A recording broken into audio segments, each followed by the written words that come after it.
Hello, thank you for watching. My name's Johnny, and this is Lou. Welcome to another one of our weekly wrap-ups, where we review the two books that we've read this week. Yes. I've got two non-fictions this week, as per.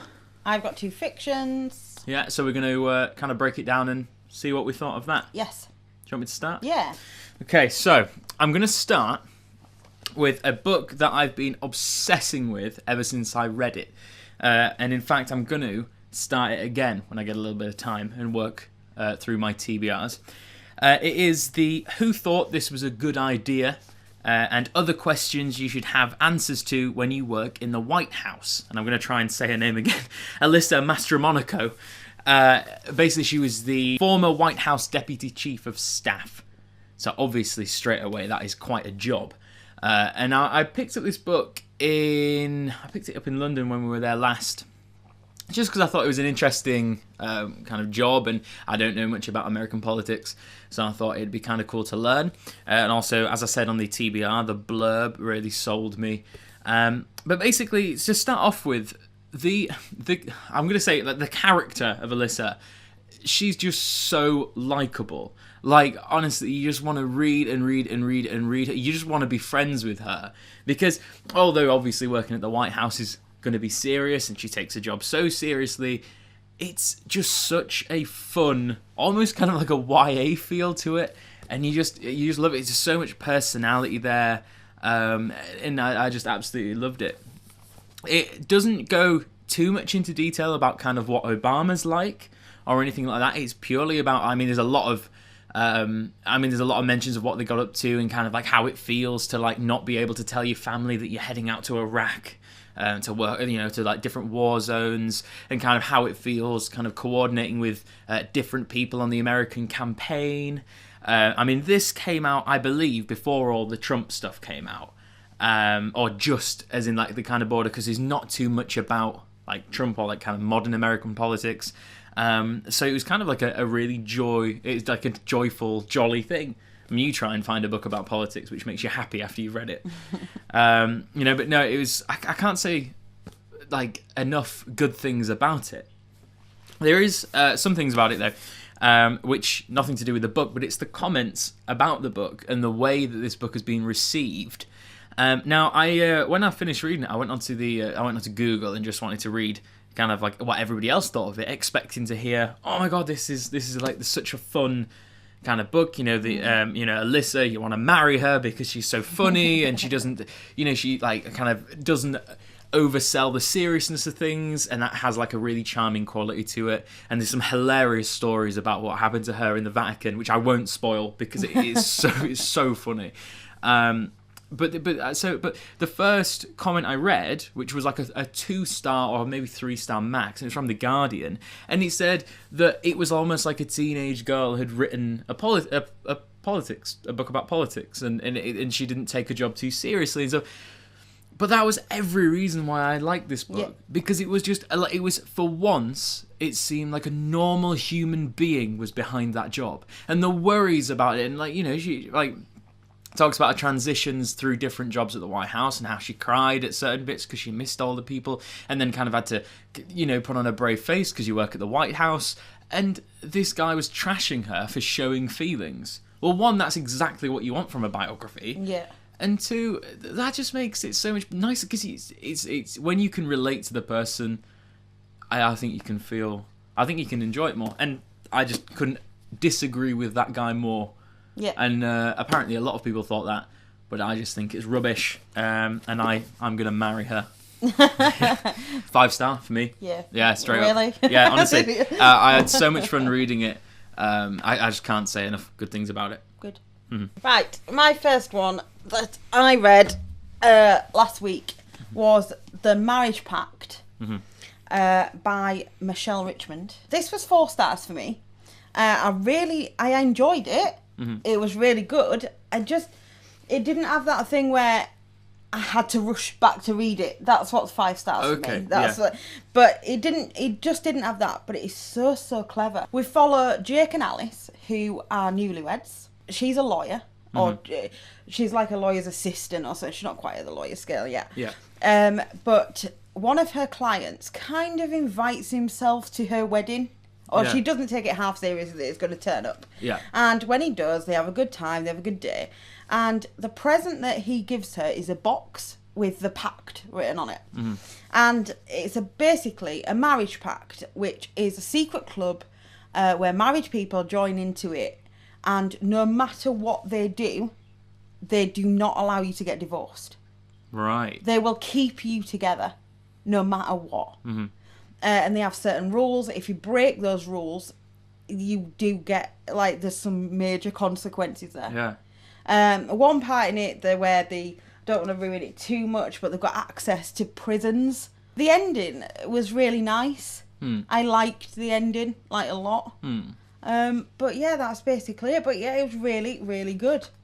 So stars? Oh, you said 4 stars, didn't you? Yeah, 4 stars for that. But only just because it weren't one of those things I just rushed to do it. But I know a lot of people said that it was a bit confusing, and it was maybe a bit unrealistic. But I don't think it is. If you've got a group where it contains people with money, the fact that they can do half the stuff that is in this book, I don't think that's unrealistic. Well, at you all. look at Scientology or any other cult like that, Heaven's Gate, things like that. Yeah. But so yeah, there is questions in there. Is it a cult? Is it not? But I think it's definitely worth a read. I think it's great. So yeah, that was my first one. So the second book that I read this week, or I finished this week, I should say, sticking to the biography genre, Anna Kendrick's. Now I said that this was on the TBR. I said that this was a guilty pleasure, and it kind of is. I definitely, I'm always interested to see like how creative people like actors and kind of musicians kind of make it, and kind of, how they got into their industry and how they perfect their craft and stuff. So I was really interested in this, and I must say that Anna has done a really good job again, we're on first name basis now. Has done a really good job of like kind of coming across as really likable, and again, similar to Alyssa in the last one. To not taking herself too seriously, even though obviously she's a big deal in that industry. As I had a few problems with it. I mean, it was a really easy read. It was, you could, it was such a kind of bath read. Kind of like eat chocolate and just kind of, oh, Hannah's so funny, that kind of thing. But my main problem is it coming from a kind of interest. Coming from an interest level, as a biography, she hasn't really struggled that much. Right. Okay. I know that's kind of weird because I don't know what's going on with her and stuff, but she certainly hasn't written about it. So, but as a biography, like, she started acting when she was very young, and then that kind of kicked off for her, and she's been acting ever since. Right. So coming from a biography's point of view, it's not the most. It's like almost like you kind of wish she had a bit of a drug problem. You kind of wish she was going through some things like that. And I know that's kind of a weird thing to moan about, that someone hasn't had a bad life or something. But coming from the interest of reading the book, I mean, don't get me wrong, it was great learning, trying to get little bits of her personality and stuff, and hearing some stories about her growing up in a family, and kind of hearing about kind of some of the smaller struggles in between work. But she's been, I mean, it's a bit weird for me to say, but she's been really lucky. Yeah. As an actress, which didn't make for a great read, made for a great career. Yeah. And don't get me wrong, she's made some really cool movies, but it just kind of jumped into it and then never stopped. Which is, I mean, good for her. Another thing, I'm a huge fan of Edgar Wright, the director, and I know that while Anna and Edgar made Scott Pilgrim, they went out for 2 years. Oh, really? So I was kind of hoping that he would get a mention in there, and maybe talk a little bit about that, but nothing. She didn't mention a relationship at all. Nothing at all. She mentioned relationships with other people, and I don't know, I know they say that they're still friends, and that's not really kind of my interest. I guess that's TMZ sort of stuff. But I would expect some sort of mention. And I was kind of hoping just because I like Edgar, but, I don't know. So that was a little bit of a disappointment. But so I'm going to say 3 stars. Okay.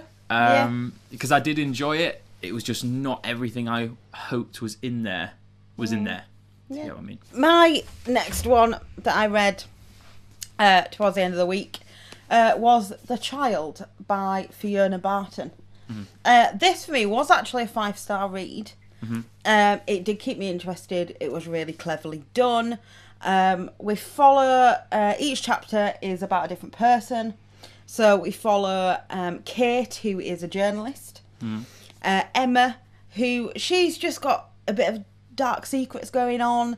We don't really find out even why she's in it until like the end, but she's interested anyway. And Angela, who gave birth to her daughter Alice in hospital, and she went off to have a shower and she came back and the baby had gone. And it's years and years later, and no one's heard anything. She's been looking all her life. So, when a body is discovered, the body of a baby is discovered on a building site. It's in the free newspapers in London, and this is where Kate picks it up and decides, as a journalist, she's going to run with this story to try and find out who the baby is. So that brings Angelina where she's convinced this baby is hers. Whether it is or it isn't, I can't tell you because that's going to ruin it. Yeah. But it's great. It really, really is good. It is cleverly done, as it says on the back. I mean, it is. It's just really good. It was just interesting. The characters are okay. They're not particularly likeable, but they're okay. It's got some interest. They're more interesting than likeable. But yeah, and I keep saying Angelina. It's Angela. Right. Angela, she has been through a hard time. Whether people think that she was wrong to leave a baby on its own while she went off to shower, but she was in a hospital. So, you know. So people kind of could blame her for that. But no, I think this book was great. I haven't actually read any of the reviews for this one online. I think most of the people did like it. But, you know, the back stuff's really good. The things that people say about it. It's a Sunday Times bestseller as well. I think it's definitely worth a read. And it didn't actually, despite the length of the book, it didn't actually take me that. It took me about 2 days to get through this. Yeah, so it really sucked you in. Yeah, it did. It's a really, really good book. So that's it. That was my 2 for the week. Awesome. Well, thank you very much for watching. Please check in next week or the previous weeks if you haven't seen it. We'll also be doing a TBR before... God, I forget what month we're in. April. We'll be doing a TBR. We'll be doing a TBR for April's reads once we kind of crack on with the rest of March. We'll hopefully... All my March reads are really good. Thank you very much for watching and see you in a bit. Bye.